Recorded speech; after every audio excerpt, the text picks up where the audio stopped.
That'd take a while.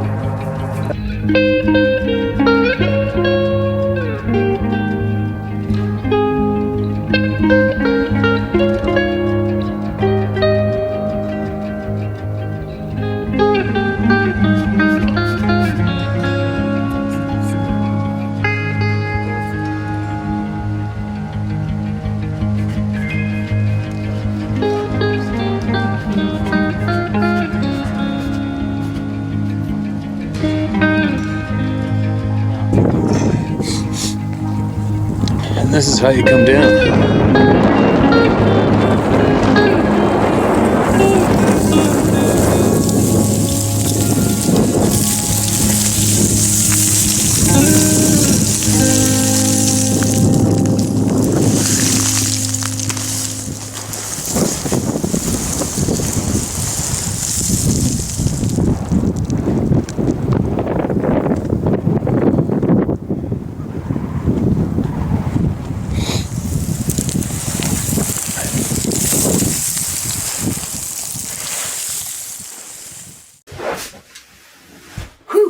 There we go. It's evening now, just like that. What day is it now still? Tuesday evening, so this is going to be available tomorrow morning. I just got back. I got a bunch of chores done today, and I took Adventure Dog into the woods with me.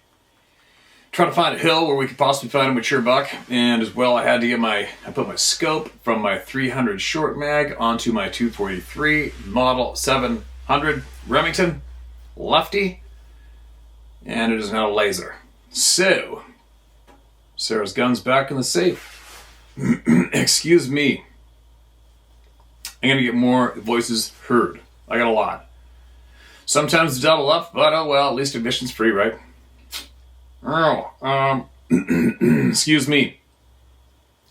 I think we're probably going to be going on that huge shop the next couple days for the groceries. And one thing, excuse me, that I realized doing this, and I don't talk about it too much, but you may recall that we don't just deliver a few meals when we're feeding these kids and their moms. We load them up. Like, we load them up with a pile of quality food and household items like what you get, Tylenol for children, diapers, formula, vitamins, all sorts of shit, right? Jugs of milk, cheese, meat, our homegrown chickens, healthy meat and vegetables and lunch items, everything. Stuff that they normally wouldn't buy with their limited amount of income coming in. But what we learned was when we do this, it actually starts a little bit of a ripple effect in their lives where they can take, once they realize how much food we give them, which usually is like a month's worth of high quality items, good, solid, quality frickin' items, then they can take, now all of a sudden they have extra money that they can put towards something that they normally would have out of their reach. One family, they were able to insure the car again, right? Or I'm thinking maybe possibly there may be, I don't know, we'll find out. But when we do this time of year, some of these people may be able to buy that ticket or get that insurance, pay for that gas to go see family during the holidays, right? Because the food is a struggle for a lot of people, not just, the people that are in a real shitty position, but the food is a problem for a lot of people right now. But anyway, that's a good thing. It's a real good thing that I didn't really think about when we did. So I just thought, holy cow, we got little kids jumping up and down, freaking out for a box of food in the frickin' in the doorway. You kidding me? But once we've been now that we've been doing this for a while, it really makes a big difference. And so I'm kind of excited this year to realize that, and so many people don't know it's coming, right? And I'm not a fan of the present thing. I'm not a fan of what it's done, consumerism, to this time of year. It kind of makes me want to vomit, but there's no way we can get out of it, really, because most of these children are raised around it, right? They're going to school and seeing other kids talking about Christmas, where they're going, what they want, and ask for Santa for, and they're lucky to even get something. So, this will be taking care of that too, right? Anyways, I know I'm babbling, but it just kind of excites me to know that there's going to be a big impact on a lot of people instead of just a small few. You know what I mean? So there you go. It's not just feeding. This next month, or 2 months, it's going to open up some doors that were normally closed. And this time of year is good timing for that, right? So if you want to help out, the subscription for the month is there as an option. If not, that's fine. At least, or maybe try to do something in your own community similar, right? Now, what have we got? Wow, this is a longie. Page 1 of 3. Page 3? Page 1 of 3. I don't know what we got going on here, but it looks... Page 2 of 3. Alright.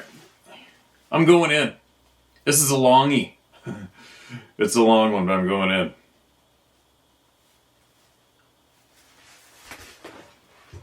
Encounter account with pics and a video. 2 encounters. Wow.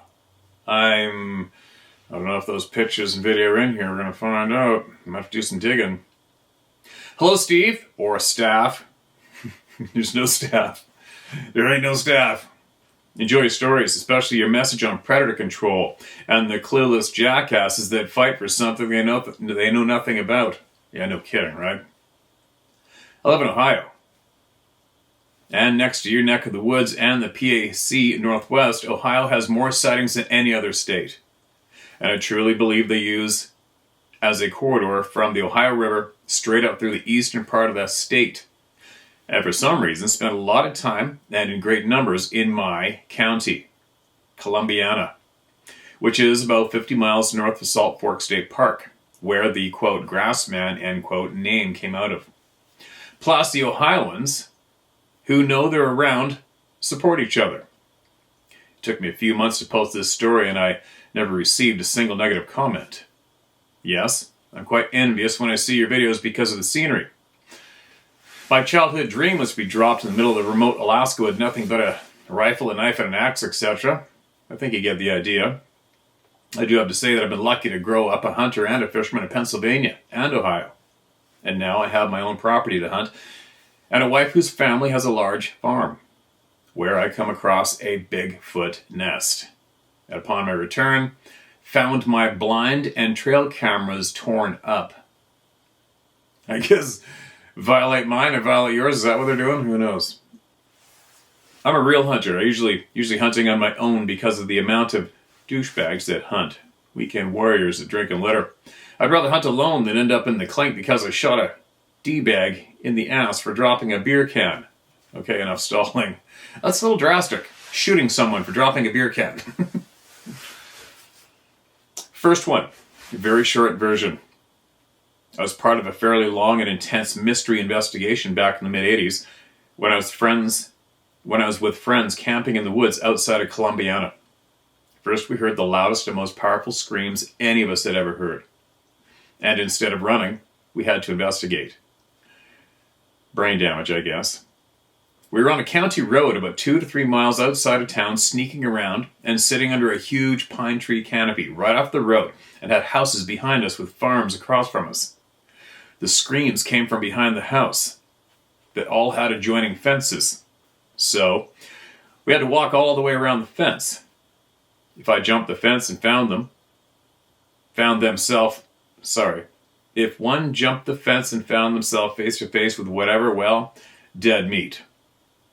We got around and ran into the woods behind, and when we got to the first line of pine trees, there was a 9 to 10 foot shadow with red eyes. We flung an M80 at it and ran like hell. Well, still brain damaged, we camped out back there the next night, and everything outside the tents was destroyed. Perplexed, we stubbornly camped a second night, and this time it stormed. And while we huddled together, we found ourselves being drug around inside the tent. Holy shit. The next day we saw the barefoot prints. Everyone else left. So I went and grabbed a 22 250, a rabbit dog, and set out on the trail for barefoot prints.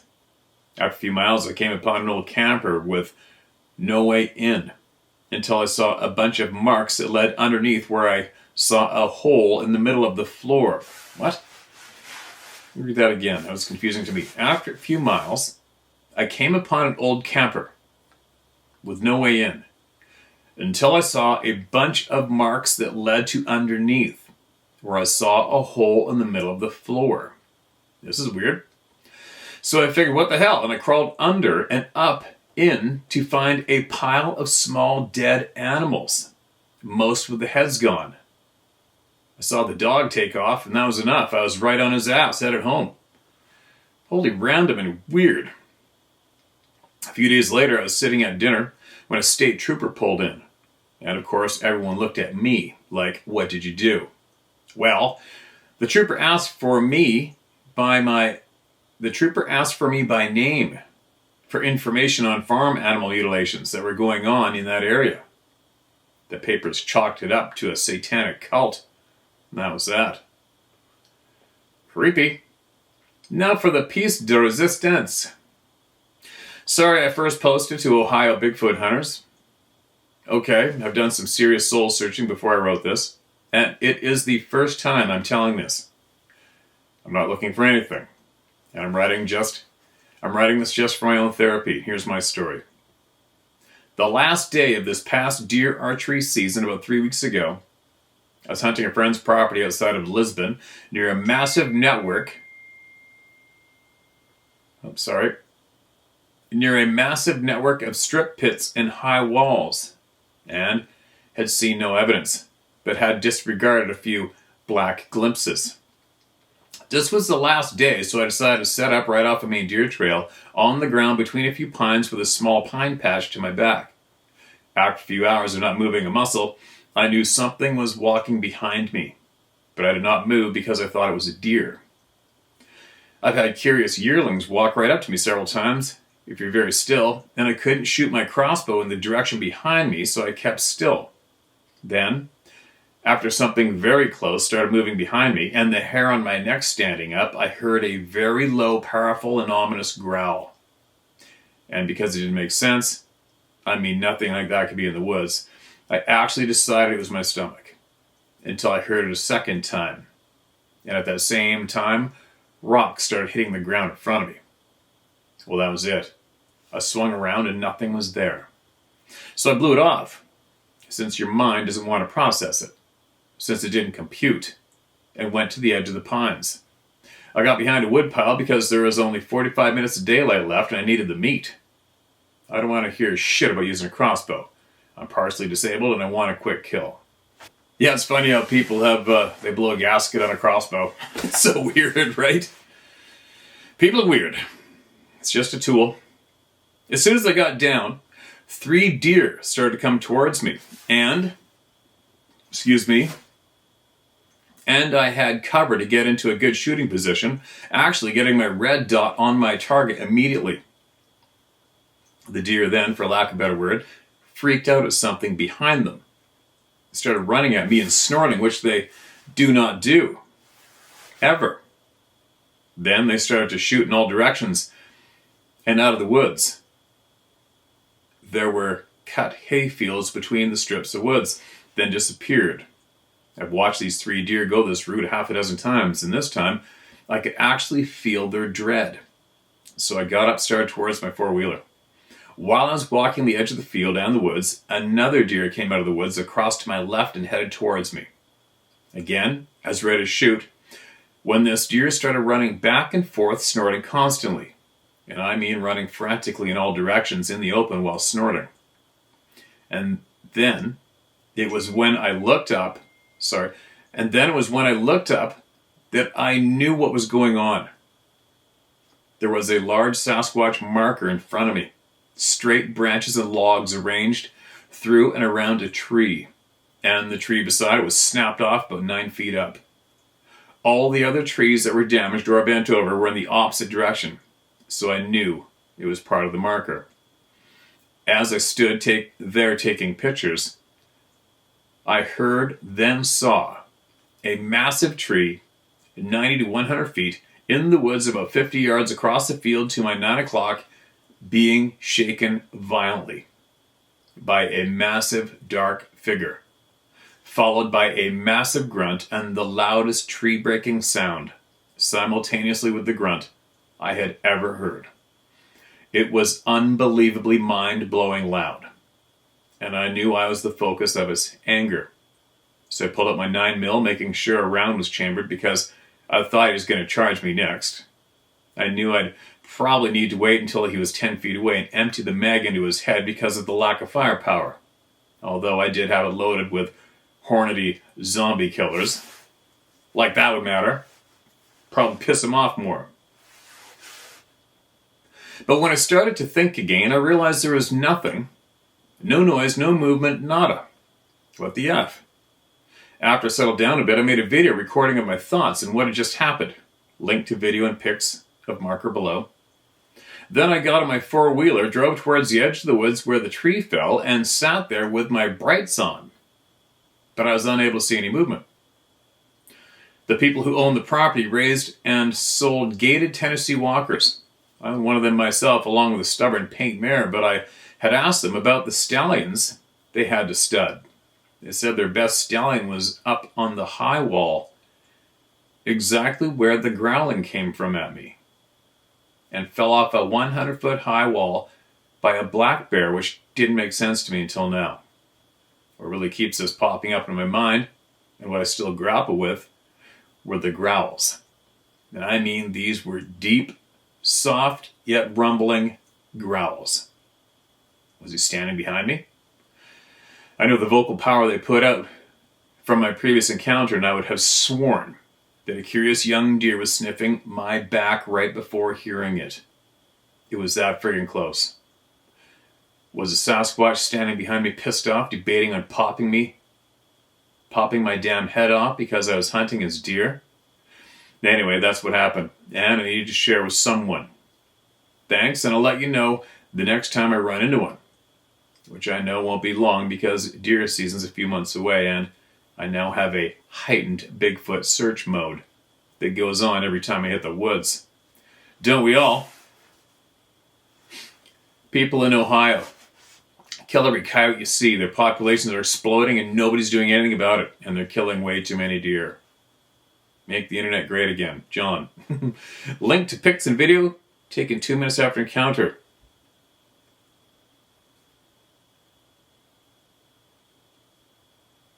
Now I have another one. It's a little confusing. I'm going to keep going. I don't see any links. I'm going to scroll to the very bottom. Oh, there's the link there. Okay, good. We got a link. Now I got to scroll back up to... It's a long freaking email, you guys.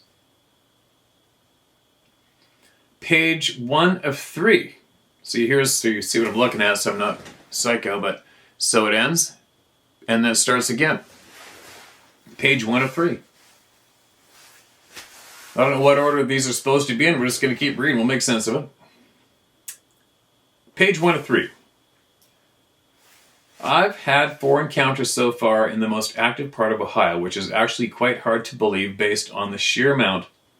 Some from police officers, and this is right down the road from where the documentary movie, The Minerva Monster, was filmed, and the incident took place.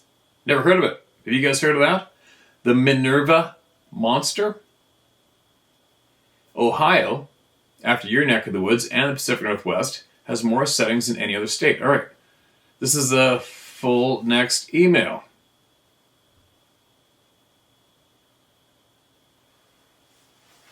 Okay, scrolling down.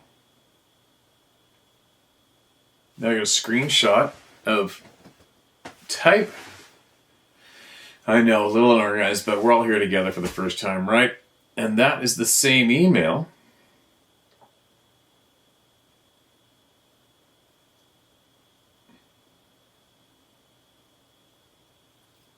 Weird. All right, well, it saved with multiple pages of the same shit. All right, I guess we got it through. Now, let me hit the... I don't know if my internet's even working here to get this. It's on a Google Drive thingy. And my Starlink is broken. I don't know why. Frickin' shitty. Alright, I'll have to deal with that when I go back in the house. We'll screenshot it. Screenshot it. Put that in my photos to remind me to hit that. And moving along. Sorry, guys. Nature of the beast here, right? I've got a couple pictures here. They look familiar. Here we go. Mark this as read. Hey, it's a titless email. Hey, mate. Watched and enjoyed a lot of your videos on YouTube.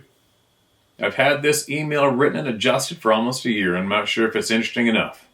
Anyway, I'm in the same game as you and own my own outfitting business here in NZ, New Zealand. But I also guide over your way in my off-season. Right on, best of both worlds. I think I'm an open-minded sort of fella and pretty interested in the subject of Sasquatch, and even more now after what I've experienced. Before I left New Zealand for my first trip to BC, a friend sent me off with the words of, "Have a great time and don't get raped by Bigfoot." So the subject was on my mind. My first trip guiding over there in northeast BC started off cutting trail prior to the opening of sheep and goat season. And as you know, cutting trail never stops throughout the season, lol. Right? The area I was hunting had a huge fire a few years previous, but was on the mend with regrowth. However, all the burnt trees tended to come down in any sort of storm and make a mess. We always had a husky or a still around the saddle horn. No doubt. It sucks. Blowdown sucks. Especially trailing in or out, right? With the horses. I was with a young lady who was showing me the trailhead and helping shift stuff I cut. We took a break to have a bite to eat. Being from New Zealand and not having any dangerous predators, I noted heaps of fresh grizzly, wolf, and black bear sign on the trail I was cutting. No doubt. Only having a chainsaw and no firearm, I nervously asked if this was normal practice so far away from camp. My guide for the day thought it was funny. I was uncomfortable. I then asked if she believed in Sasquatch, and she was on the fence, to be fair. Anyway, while we're sitting there were two loud as hell knocks of wood on wood maybe 100 yards from us. It sounded like a heavy bat hitting a solid tree. There's some timing, right? There's not much wind. Certainly not enough to make tops of trees knock. Also, the timing between the knocks almost had cadence. You couldn't see more than 20 yards due to the undergrowth, so I didn't see what made the knocks. I didn't hear anything walk away either. I said, "Hey, there's a Bigfoot now." And she just laughed and told me to get off my ass and carry on with the day's work. I was positive someone or something had made those knocks. They did. I rode the horses in along that trail a week later for the start of the season, and when we reached the point we heard the knocks, I was more intrigued as we were miles from any form of civilization. It'd be unlikely for someone else to be there. Sheep season started off really good for me. I was shown the ropes on a hunt and then off on my own with a client for the next hunt. Really? That fast? Crazy. We normally make somebody wrangle a couple years before they even get to guide. Didn't think that would happen my first season in Canada, but it worked out well. After August, I was flown down to run their lower camps for the upcoming moose rut. And there were also plenty of goats I guided till the bulls got itchy. Everything was vehicle access. Really crazy. vehicle. After one hunt finished, the boss sent me off to cut some trail with another young guide from Alberta. Good kid, and we got on well. Anyway, we had to cut a trail into a lake that was a good spot for moose. We were using a wee Suzuki to access the area. No one had been in there since the previous season, as we had a heap of cutting to do. There was no fresh saw cuts or dust to indicate anyone had been in there recent. This lake was also miles from anywhere, hundreds of kilometers up old logging roads. We didn't see anyone in the area or on the road for the time we were there opening up trails. I had no experience hunting moose, so was hounding my offsider for tips on what to expect. While cutting a mess across the track, I walked up to see if anything more I needed to save time, and happened on some footprints crossing the trail and heading down into a swamp. They appeared fresh, within a day or so at the most. And to be honest, they appeared to be just human barefoot prints to me, as they were no larger than mine. However, we were both pretty astonished. They made no sense as to why they were there. When I showed my boss the pics I took, he said they were probably made by a First Nations person on drugs. He wasn't the least interested, but did think it very odd knowing where they were. I think he thinks we did them for a laugh. I've attached the pictures I took that day and admit my photography isn't that good. What was interesting, and it may not show in the pictures, is they had no arc. I honestly have no reasonable explanation for who or what made those tracks. There is no reason to be barefoot at that time of year in that area.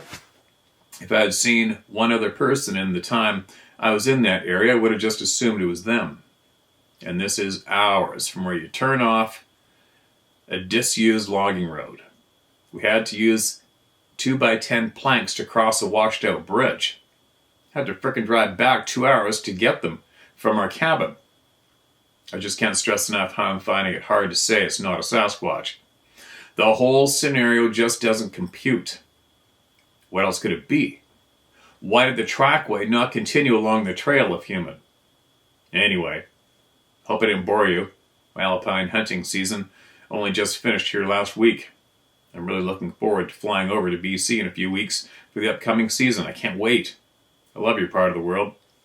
No doubt I will be opening up that same trail in September and hopefully get a good bull in there this year. Look forward to watching more of your content. Best regards, Dave. There's the photos. Well, Dave, by your description, there you go. Classic, man. It sure squirted the mud out from around the print on the impact, didn't it? Now I can see your hiking boots. Your hiking boot prints ahead of your foot didn't do shit in the mud, did they? There you go. Well, looks like so there was a handful of prints, huh? In a straight line, it looks, yeah, they're in a straight line. There you go. Well, from what we know here, those are definitely Sasquatch footprints, or the Sabe people, the people, whatever they are referred to. And where are you? From your description, and I am very familiar with the northeast of BC and the outfitters, you say you guys forgot, near logging roads. That would make you probably no further than Pink Mountain. So, Pink Mountain Outfitters, maybe possibly, or somebody's south of Pink Mountain Outfitters, I'm guessing is who you were guiding for. And just so you know, Pink Mountain is a hotbed for activity. And not too far from there is where I had my knife returned in my backpack, right there in front of me, without anybody going near it. So there you go. I'm pretty sure I know where you are roughly. And if you're still watching, and you're still guiding up here, let me know if you've experienced anything else. And maybe I'll do it this way. How's that? Does that work? Yeah, it works, right? There you go. Look at the mud kicked up from that print. And the first picture, showed his boot prints. The boot prints in the mud in the top corner. Look at how far down in the mud his prints went compared to that pressed in footprint with the mud getting pushed up around it. There you go. Welcome to the club, my man. I hope your hunts are safe and prosperous and go smooth. Email us again if you're still hanging out, alright?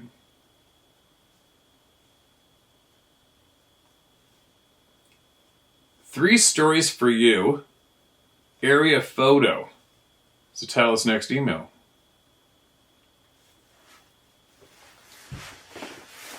Hello again. I have attached a photo of the area my sighting happening. I did not explain the area very good. This is a fairly recent Google Maps photo, and at the time was about 40 years ago. Circle 1 is approximately where we had the beach party and the bonfire. Circle 2 is about where I was, and Circle 3 is about where it was. Back then, between the beach and the thick tree line area of photo number 1 and 2, were trees, small, maybe 10 feet, and spread out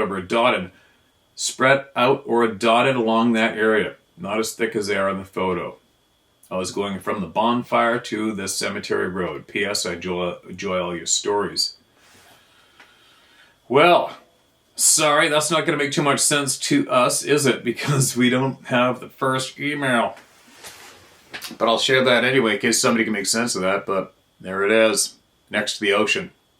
Somewhere, just inside the trees. Somebody had some experiences. That'll take some digging. I'll mark that as look into. No internet in here, so good luck. Not right now.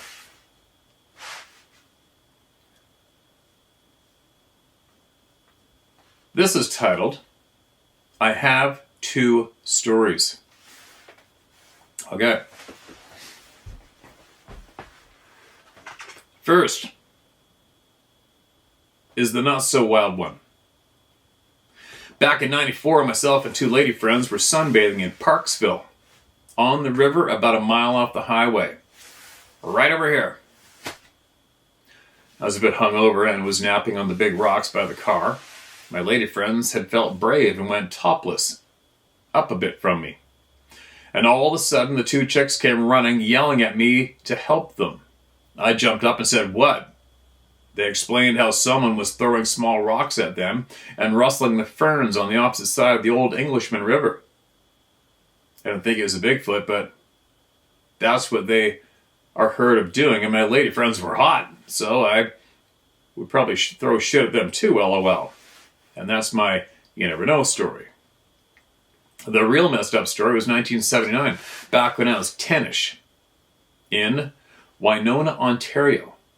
My good friend and I were riding our BMX in a patch of old pear trees and shrub bush out back of his home off Old Highway 8, near 50 Creek, in a small overgrown kind of clearing of sorts, when all of a sudden, over to the northeast of us, about 20 feet away, we heard a screech,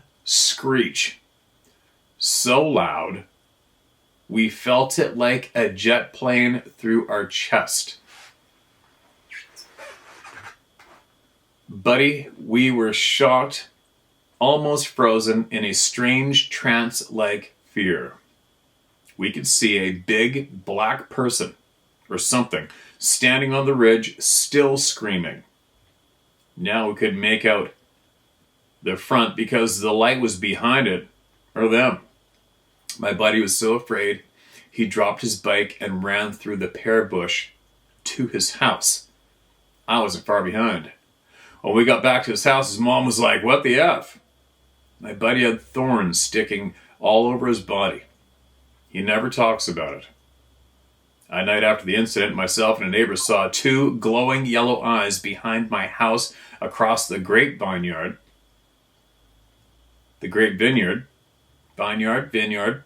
And then they were over the vines. I was freaked out. It was following me. It's hard to believe I saw this. Our friends bugged us for years after that and said it was a witch. And in hindsight, I think it was a Sasquatch. Crazy to have two experiences, especially the one in Ontario, but I don't think that's a coincidence. Keep the good stories and stay safe. I miss BC so much, someday we'll come back. There you go. Coast to coast, almost. All right, I just got the ding to go for dinner. I'm going in for dinner, but then I'm coming back out. I'm going to resume. See you in a minute. All right.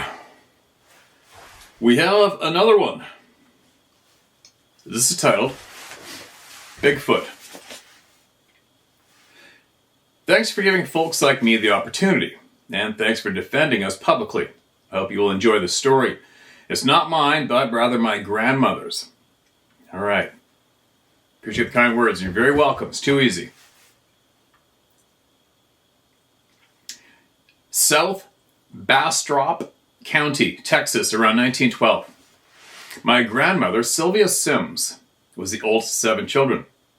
They lived on their farm just west of the town of Red Rock. They went to school at the Bateman Schoolhouse, about 2.5 miles south of the family farm. Both towns are still there, but the countryside has changed drastically due to so many factors, such as the Great Depression, mechanized farming, water usage, and so on. One year during the summer session, schools, you remember at that time, revolved around planting and harvest. My grandmother and his siblings were walking the trail to school. The trail crossed a creek and there was a footbridge there for them to get across. One day they heard a screaming. This scared them pretty bad, thinking it was a panther, which is not at all unusual then. They ran up the trail toward the school and the screaming followed them until they crossed the footbridge and it stopped. Same thing on the way home that afternoon. From the creek crossing to about the same place on the trail that it had started, their parents figured it was a panther, and the men went on the hunt. They killed a panther that was 9 feet from nose to tail and figured that was it. But it wasn't the screaming. The screaming continued the next time the children were on their way to school. Finally, one day on the trail going home, my grandmother's 2 little sisters, Gay and Zula, said they needed to pee. So the rest of the kids went on down the trail to wait for them to catch up. After a few minutes, the 2 girls came running along the trail, shaking and white as a sheet. They said they saw a huge creature, taller than any man they had ever seen, covered in long hair, walking on 2 legs. It had a pouch in its midsection with flowers on one side and a dead rabbit on the other. The children raced home, and that day happened to be around the end of the summer session. The children told their story and refused to go back to school. The parents agreed. School started back after the fall harvest, and they never heard the screaming again. I've been a fan of Sasquatch since I was 10 years old. In 1976, Nan Leonard Nimoy hosted a show called Strange Sightings, an unexplained phenomena, and showed the Patterson film. From what I have learned since then, I believe these children saw a Sasquatch who had a young one, and they were guarding their territory for the time being. The pouch was not a pouch, but rather his or her hand carrying food to their young. If not, the Sasquatch would have eaten the herbs, flowers, and the rabbit on sight. Thanks for reading this, Sean Darter. Thanks for sharing it, Sean. Appreciate you, man. And that's an interesting older account, passed down through the family, as it should be.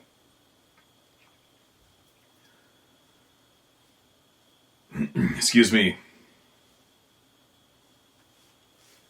This next email is titled Sasquatch.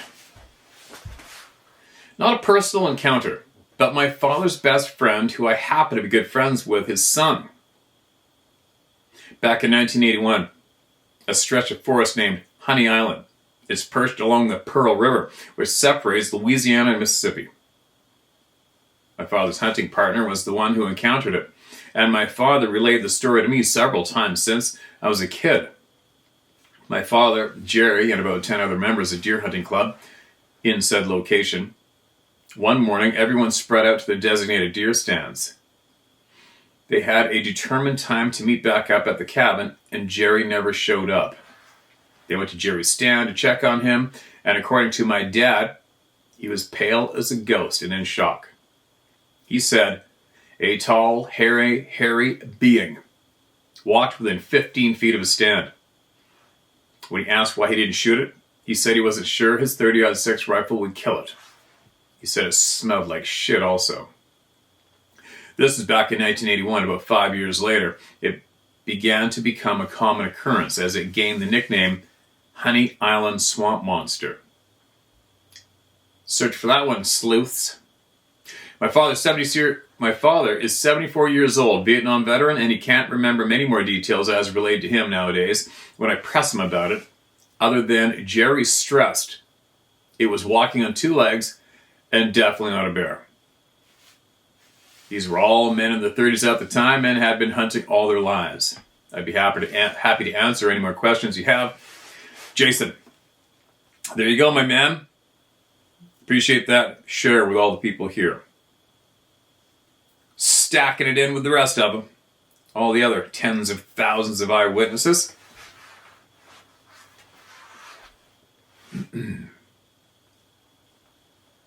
This next email is titled, Had That Sixth Sense.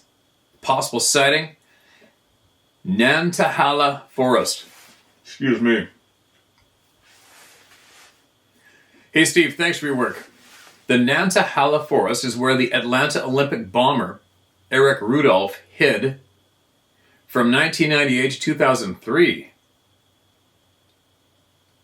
The Atlanta Olympic bomber Eric Rudolph.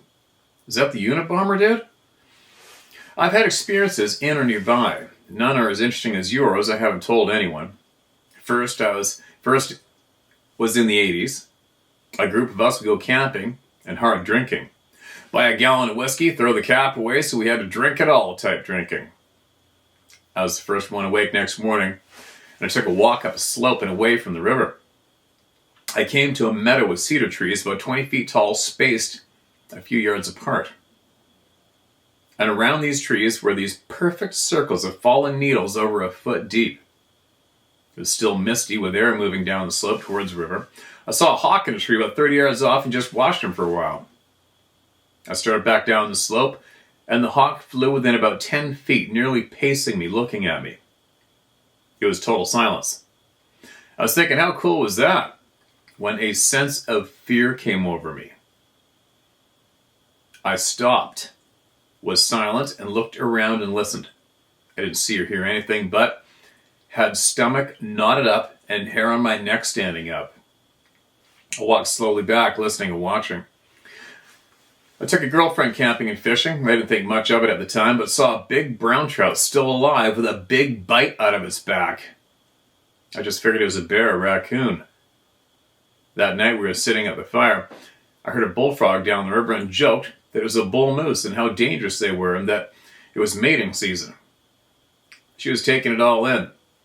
Another bullfrog croaked upriver. I shouted, "My God, we're between two of them." She headed to the car and wouldn't get out. She was really pissed at me. We finally got in the tent. It rained for a couple hours. She was asleep. I went up to check the river level because we were camped close beside the river.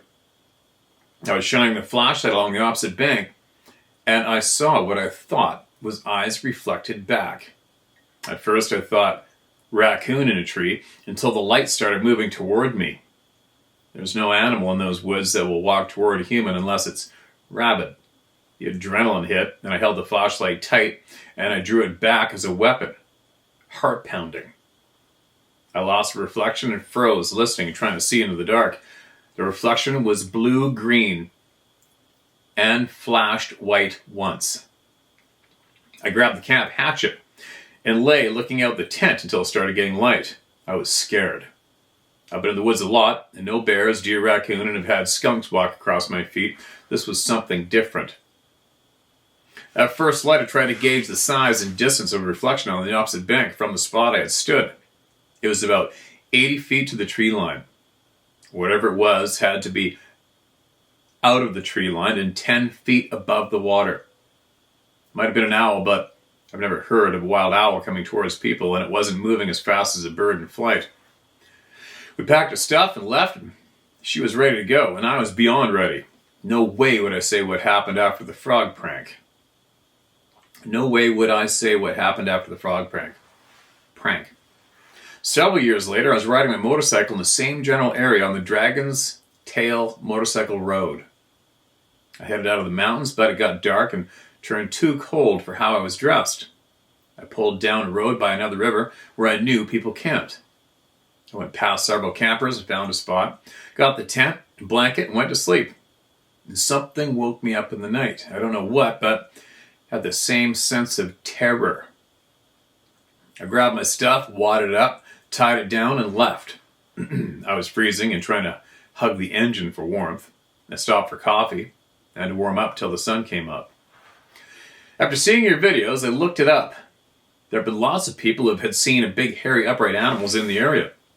These stories aren't much, and I hadn't thought about them in years, but thought you might want to hear. I should have been dead several times, and something kept it from happening. I've got the same thoughts as you about having protection, and that there is more adventure after this life. I'm still having trouble with the naked skier story, though. I'm in remission, but the chemo kicked my ass. Your stories are great entertainment and motivation. Thanks again. There's a book I want to send you. It's a first-person record of professional African hunters from World War I through the 60s. Amazing adventure, grit and danger. Do you have a P.O. box? Well, we just got a regular mail address. All right, man. Well, I hope that cancer, I hope you kick cancer's ass. I'm sick of hearing about this shit-eating frickin' cancer shit destroying so many lives. People I know, people we all know, right? It's a nasty-ass thing. Appreciate that email. Email us again if you've had anything else happen. Or something you want to share. Appreciate that, man. Excuse me. This next email is titled Sasquatch. I love your YouTube channel, your stories, hunting and otherwise.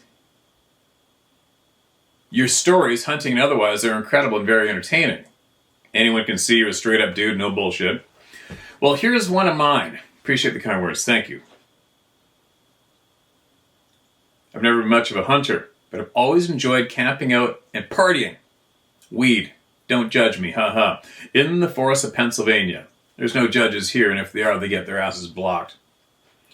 A few summers ago, one of my buddies decided to invest in a 10-man tent complete with LED lights, which we broke in by taking out to a nice-sized clearing in the state game lands, maybe an hour south of where we live.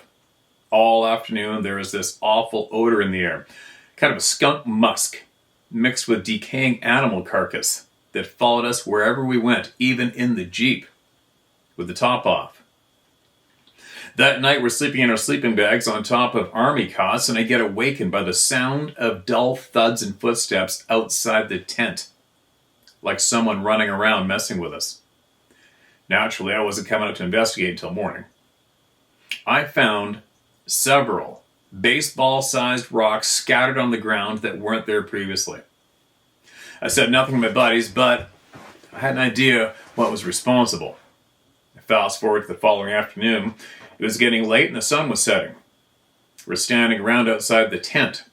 I was chain smoking cigarettes and talking to the guys.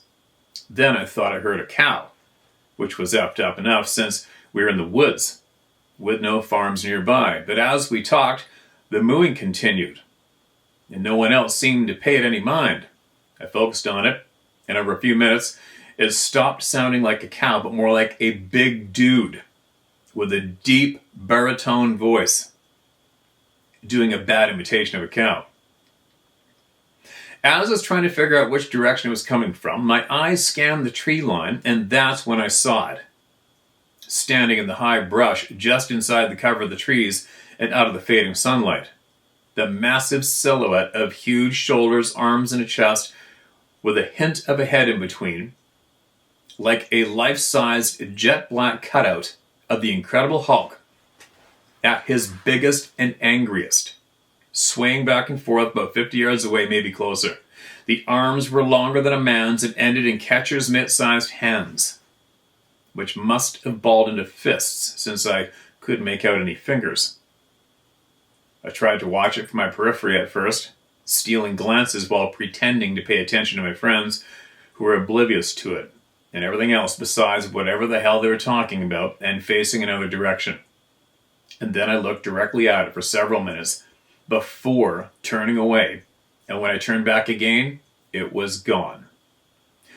I'm 6'1", 200 pounds, and this thing was 2 feet taller than me and every bit of 500 pounds. I have 2 other encounters if you're interested in hearing them. Happy hunting, Steve. Yeah, man. I want to hear it all. I want to hear it all. I want to hear where, what happened, what you learned, what you felt, what you saw. We want to hear it all here. All of it. Appreciate you sending that in, man. Keep them coming. Keep speaking the truth out loud. It catches on. Lots of people are doing it. All the cool kids are doing it. Sharing truth. One more. No subject is the title. This is my Pawpaw story.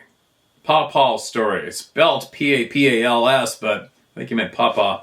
Pawpaw's story of his Bigfoot encounter from when he was a teen down in Bogalusa, Louisiana. His aunt lived way out in the bayou. She had like 13 kids. And the day she gave birth to her last kid, her husband dropped dead on the front porch. And she was plowing the fields the next day. So she was a hard woman. So they started to notice some of the chickens were being killed at night, and the only thing missing from the chickens were their gizzards. And this kept going on night after night until they were all dead. So the thing started coming up to the house, and it was tall enough to reach the windows of the house and pounding on the shutters that was up on stilts, and was even coming up to the door and pounding on it, trying to get in. So she would gather all the kids up and huddle them around her in the living room and sit facing the door with a 12 gauge aimed at it. So they finally found out. There's no punctuation, okay, guys, but I'm doing it pretty good, I think.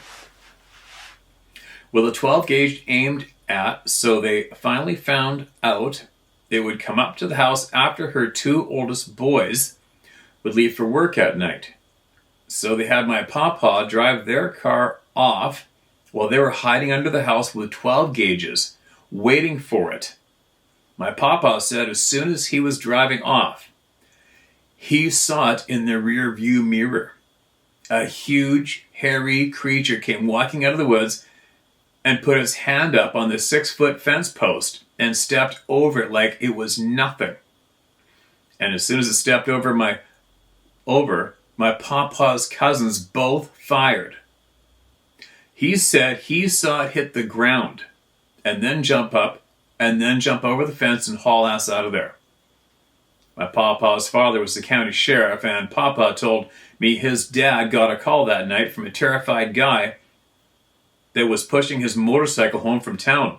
The guy said he heard something plowing through the brush, and a big hairy creature took 2 steps to cross the road and was gone in the brush on the other side. So he dropped his bike and hauled ass back to town. End of story. Holy shit. Holy shit. How crazy is that? How crazy is that? Gotta leave it to the country folk to pull the old ambush move off flawlessly, right? Leave it up to the country folk to take care of shit. They do. Wow. 2 12 gauges, dumped it, and it just got up and ran away. One more. No subject. Hey man, not from the BC, but I have a Sasquatch story for you. I'm from northern Minnesota. I'm an avid trapper and hunter. I've got a cabin on the Pine Island National Forest. It's 10,000 acres of wild country, north of 30 miles north, 10 strike 20 miles south of the Canada border / Lake of the Woods.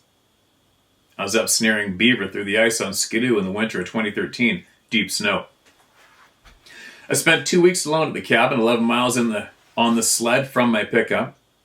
First week, nothing strange happened until I started killing beaver and skinning them in the yard of the cabin. Excuse me.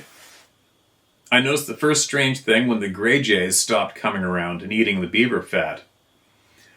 That's a good indicator something's up. The second week, I was out trapping. I was cutting my way through a bunch of tag alders that were bent over from a heavy snow the night before. I ran my saw out of gas, and when I was gassing her up on the back of my sled, something on my back track moved very fast. My first thought was Fisher. It was the same color, and I just saw a glimpse, but it made a lot of noise going through the bush. Made it back to the shack that night, and that's when shit got strange. There's no power in the cabin, but I bought a Honda generator, and it's quiet as hell. Same, I got one of those too. They're awesome. Sitting by the wood stove that night skinning beaver, I could hear the sound of stiff hair rubbing on the tin siding of the cabin for about 3 hours that night. That would suck. The final deal that really got me was about 3:30 in the morning, same night. About 18 to 20 below dead calm. 18 to 20 below zero. Dead calm.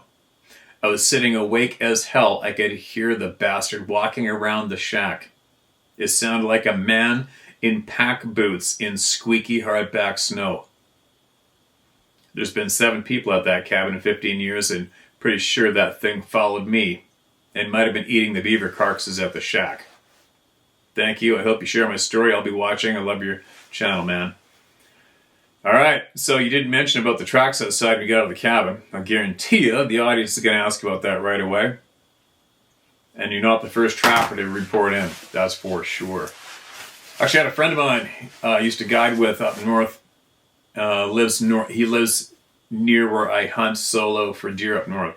And he got a hold of me last year, or the year before, and he said that one of his friends is trapping where I deer hunt, where I just was deer hunting. A friend of his running a trap line there, and something with huge barefoot prints in the snow was hitting all of the kills along his trap line. There you go. Quick, easy meal, right? Follow the trapper. Follow the trapper, follow the trap line. You're going to eat. There you go. More good, honest people coming forward. How many? What if any of you have been keeping track of how many? So many. So frickin' many people. It's amazing. Anyway, that's all she wrote. I'm going to get my ass in gear, and